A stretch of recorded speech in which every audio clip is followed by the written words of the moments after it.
BCom part first के प्यारे विद्यार्थियों, इस लेक्चर में मेरे से आप लोग बिजनेस स्टैटिस्टिक्स से पढ़ रहे हैं, जो ABST का पेपर सेकंड है आपका। अभी तक अपन ने क्लासिफिकेशन और टेबुलेशन का काम किया। अब उसके बाद में आज से नया चैप्टर तैयार होगा।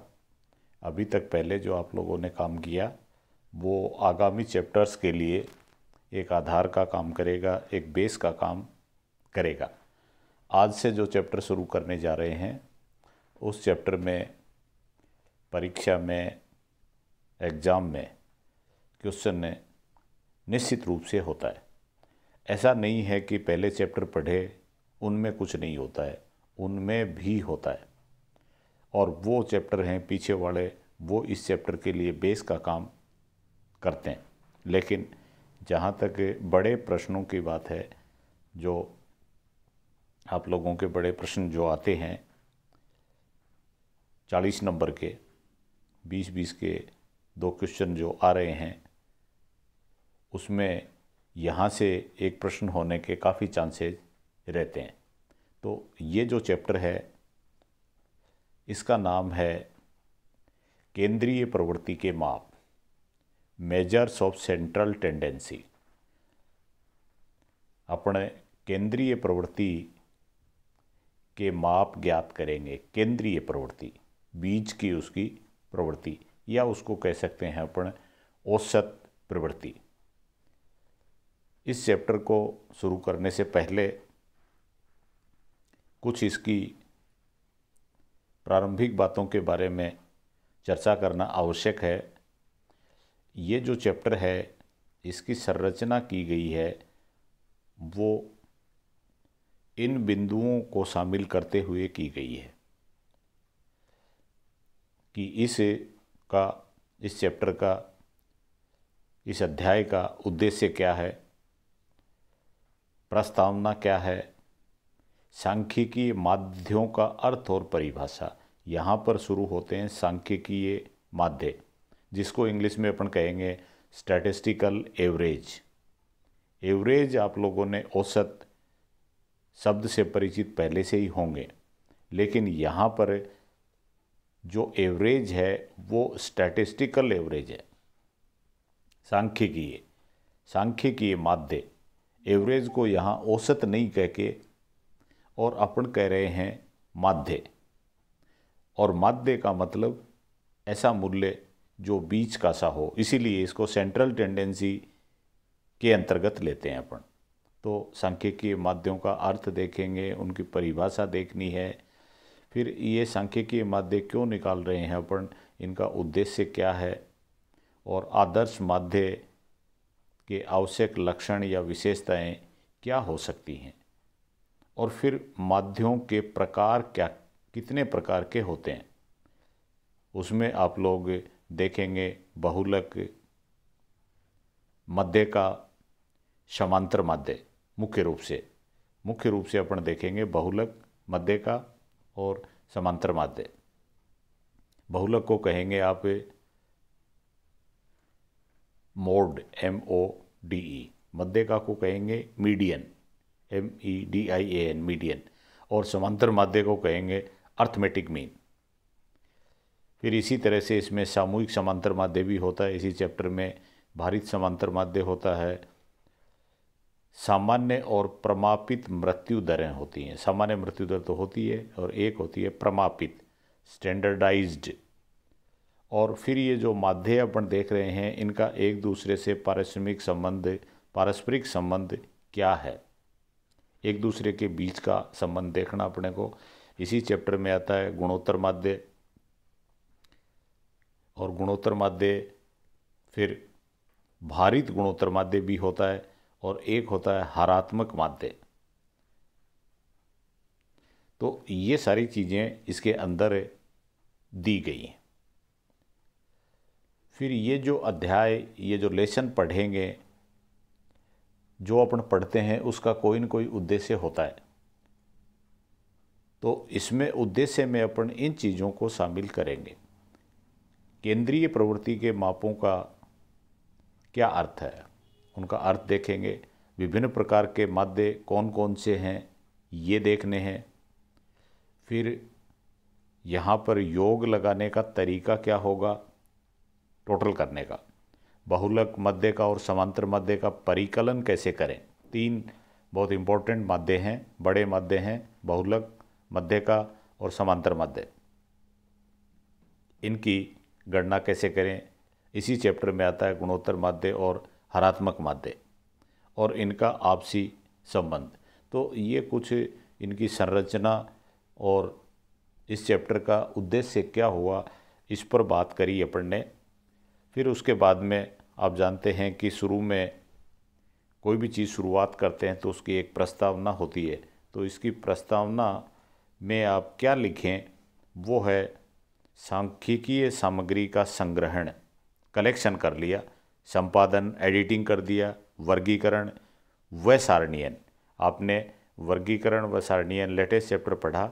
उसके बाद में प्रमुख समस्या समंकों का विश्लेषण, समंकों का विश्लेषण करना और उनसे वांछित निष्कर्ष निकालना। अभी तक अपन ने इतनी कवायद करी है वो इसलिए करी है कि अब प्रमुख समस्या से संबंधित जो समंक हैं उनका विश्लेषण करना, एनालिसिस करना और उनसे निष्कर्ष निकालना, ये लास्ट का काम होता है। हालांकि विश्लेषण से पूर्व की क्रियाओं का उद्देश्य समंकों को सरल और बोधगम्य बनाना होता है। समंकों को सरल और बोधगम्य का मतलब जो आसानी से समझ में आ जाएं।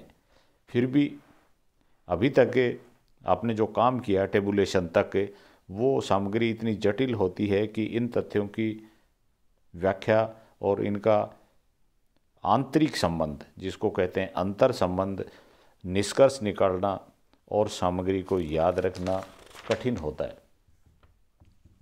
मानवीय मस्तिष्क में इतनी क्षमता नहीं होती कि वह जटिल और विस्तृत समंकों को जैसा का जैसा याद रख सके। अतः जो सामग्री अपन ने कलेक्शन करी है उसका विश्लेषण करना अत्यंत आवश्यक है। और इस विश्लेषण के काम के लिए अपने को एक महत्वपूर्ण टूल चाहिए, TWL टूल माने उपकरण, औजार चाहिए, और वो कहलाता है सांख्यिकीय माध्य अथवा केंद्रीय प्रवृत्ति के माप हैं, measures of central tendency. Measures of central tendency ये देखना है। तो अपने को अब उसके बाद में दूसरे हेडिंग में लेना है सांख्यिकीय माध्यों का अर्थ या परिभाषा क्या हो।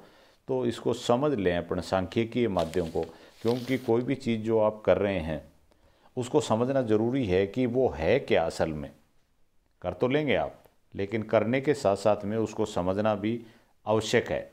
आप सांख्यिकीय माध्य निकाल लेंगे, लेकिन सांख्यिकीय माध्य है क्या ये पता होना भी आवश्यक है।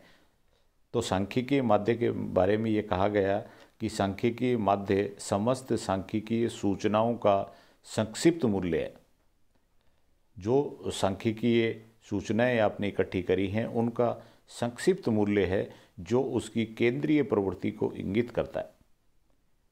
इसे केंद्रीय प्रवृत्ति का माप इसलिए कहते हैं क्योंकि यह समग्र माने टोटल, समग्र के, संपूर्ण के उस मूल्य को दर्शाता है जिसके आसपास समग्र की शेष इकाइयों के केंद्रित होने की प्रवृत्ति पाई जाती है। एक विद्वान है सिम्पसन एंड काफ्का, उनके अनुसार उन्होंने जो परिभाषा दी वो ये कहा, केंद्रीय प्रवृत्ति का माप, केंद्रीय प्रवृत्ति का माप एक ऐसा प्रतिरूपी मूल्य है जिसके चारों ओर अन्य संख्याएं संकेंद्रित होती हैं। अब सब इन बातों के आधार पर अपन ये कह सकते हैं कि माध्य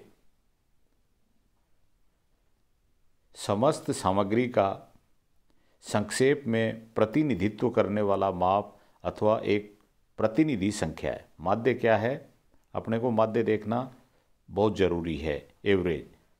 और वो माध्य के लिए इन्होंने बताया कि माध्य समस्त सामग्री का, जो भी आपने कलेक्शन और टेबुलेशन करी है, समस्त सामग्री का संक्षेप में, शॉर्ट में प्रतिनिधित्व करने वाला माप अथवा एक प्रतिनिधि संख्या है। ऐसा मूल्य है जो अन्य सब का प्रतिनिधित्व करता है, ये है।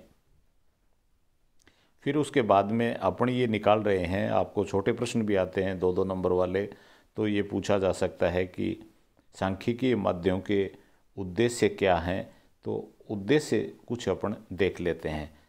अगला हेडिंग आप ले सकते हैं, सांख्यिकीय माध्यों के उद्देश्य। ये उद्देश्य क्या है, ये क्यों निकालते हैं अपन, तो उसमें पहला उद्देश्य आप गिना सकते हैं, सांख्यिकीय सामग्री का संक्षिप्त रूप से प्रस्तुतिकरण।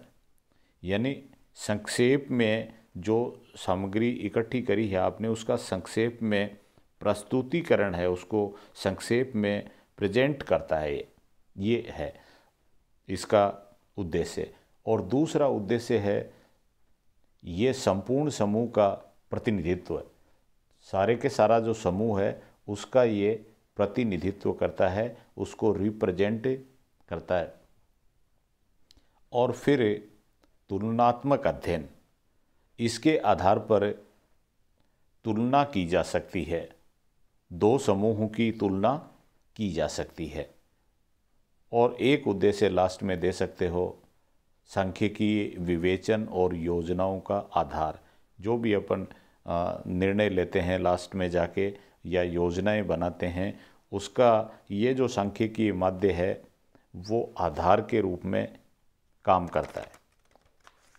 फिर उसके आगे आप ले सकते हैं आदर्श माध्य के आवश्यक लक्षण, इसेंशियल फीचर्स। इसेंशियल माने होता है आवश्यक, इसेंशियल फीचर्स, फीचर्स माने लक्षण। Essential features of an ideal average, जो आदर्श, आइडियल माने आदर्श, आदर्श एवरेज या आदर्श माध्य है, उसके आवश्यक लक्षण क्या हैं या आवश्यक गुण क्या हैं उसके, तो कुछ आपको आने चाहिए, जिसमें पहला है स्पष्ट। यानी ये पहला उसका गुण या लक्षण होना चाहिए कि वो एकदम स्पष्ट हो। दूसरा है वो सरल होना चाहिए, हर किसी के समझ में आ जाए। और निश्चित, निश्चित का मतलब माध्य जो निकालेंगे अपन वो एक निश्चित संख्या में होना चाहिए, अनिश्चित संख्या में नहीं हो। और फिर उसका एक गुण ये होना चाहिए कि वो प्रतिनिधि हो, और प्रतिनिधि का मतलब है वो समग्र का प्रतिनिधित्व करे। तो इस तरह से ये इसके आवश्यक लक्षण या गुण आप लोग बता सकते हैं। फिर उसके बाद में ये जो माध्य निकाल रहे हैं अपन, वो हैं एक चर के। एक चर का मतलब होता है सिंगल वेरिएबल्स, दो चर भी हो सकते हैं, लेकिन अभी अपन एक चर की बात कर रहे हैं। वेरिएबल्स एक तरह के समंक, एक चर का मतलब एक तरह के समंक हैं। एक चर माध्यों के प्रकार, इंग्लिश में इसको कहते हैं kinds of univariate average. Univariate, एक चर माध्यों के प्रकार। माध्य अपन निकाल रहे हैं, लेकिन ये माध्य है एक चर से संबंधित, एक तरह के चर हैं।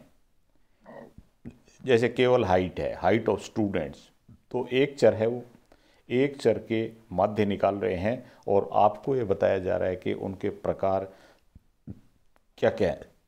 मुख्य रूप से उनके प्रकार हैं, वो हैं, पहला इन्होंने ये कहा है कि पहला प्रकार हो सकता है पोजिशनल एवरेज। पोजीशन मानी स्थिति संबंधी माध्य। स्थिति संबंधी माध्य का मतलब है कि श्रेणी में या सीरीज में वो कहाँ पर स्थित है, पोजीशन क्या है उसकी। तो उस पोजीशन को देखते हुए पहला जो माध्य है वो होता है बहुलक, और जिसको इंग्लिश में कहते हैं MODE, मोड। और दूसरा होता है मध्य का, जिसको कहेंगे मीडियन, MEDIAN, मीडियन। बहुलक को आप संकेताक्षर देंगे कैपिटल Z, और मीडियन या मध्यका को देंगे capital M. M M for median, Z for mode. ये हैं पोजिशनल एवरेज। और उसके बाद में एक ये कहते हैं मैथमेटिकल एवरेज हो सकते हैं। ये थे दो जो मादे हैं, वो हैं पोजिशनल जेड और एम। और फिर मैथमेटिकल एवरेज कौन से हैं, उसमें उन्होंने कह दिया कि पहला है अर्थमेटिक एवरेज, समांतर माध्य अर्थमेटिक एवरेज। दूसरा है गुणोत्तर माध्य, ज्योमेट्रिक मीन। तीसरा है हरात्मक माध्य, हार्मोनिक मीन। और चौथा क्वाड्रेटिक मीन, द्विघातीय माध्य। ये है मैथमेटिकल एवरेज। मैथमेटिकल एवरेज के बारे में देखा आपने, पोजीशन एवरेज के बारे में देखा। और फिर उसके बाद में ये कहते हैं कुछ बिजनेस एवरेजेज होते हैं, व्यापारिक माध्य भी होते हैं जो इस तरह से हो सकते हैं। पहला उसमें मूविंग एवरेज, दूसरा प्रोग्रेसिव एवरेज और तीसरा कंपोजिट, मिश्रित कंपोजिट एवरेज। तो इस तरह से ये एक चर के जो माध्य होंगे उनके इतने प्रकार हो सकते हैं। आप लोगों को या अपने को ज़्यादातर वास्ता पड़ेगा, ज़्यादातर अपन काम करेंगे जेड के संबंध में, एम के संबंध में, और अर्थमेटिक मीन या समांतर माध्य या जिसको मीन भी कहते हैं, या उसका सिंबल होगा एक्स के ऊपर एक लाइन खींचते ही उसको बोलते हैं अपन एक्स बार। एक्स बार, एक्स बार। तीन चीज़ें अपन खास रूप से देखेंगे। तो आपसे अपेक्षा ये है कि आप मेरे साथ साथ या मेरे से कुछ आगे चला करो इनकी थ्योरी आप पढ़ लें, और फिर कल से अपन बहुलक करना शुरू करेंगे जिसको कहेंगे MODE। Thank you.